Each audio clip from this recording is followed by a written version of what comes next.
Tonight, secret recordings appear to catch a Palm Beach County Sheriff's investigator divulging inside information about how the agency operates. Now he's under investigation, but talking to Contact 5 investigator Katie Legrone in his first interview about the controversy.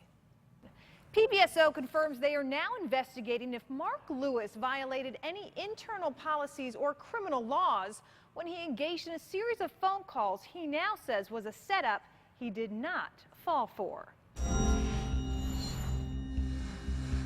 This is like water off a duck's back. I really don't care. I really don't. Mark Lewis making light of new recordings that paint him more as a modern-day hatchet man than a veteran internal affairs investigator. Whenever we have a bad contractor or a person who attacks one of our judges or the sheriff or the state attorney, that's one of the things I do. I start picking their life apart. The Palm Beach County Sheriff's part-time IA detective is now the center of a full-time IA investigation after being heard over the phone revealing what sounds like secret PBSO tactics. You know, there's two sides to every story. To a woman he's never met.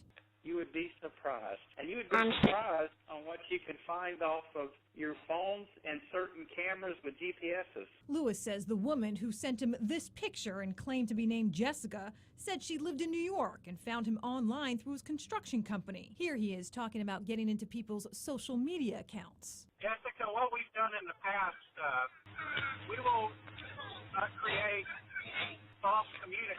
Is there a problem divulging that kind of information? So I was going to see what kind of reaction I would get, whether or not I could incite him. Because Lewis now claims he suspected early on it was a setup by Mark Dugan, a former PBSO deputy being sued by the sheriff's office over this website, critical of PBSO. We said, well, let's do this. Let's just kind of play along.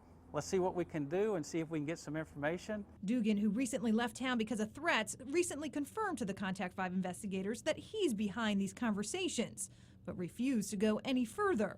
I am not going to confirm nor deny who Jessica might be.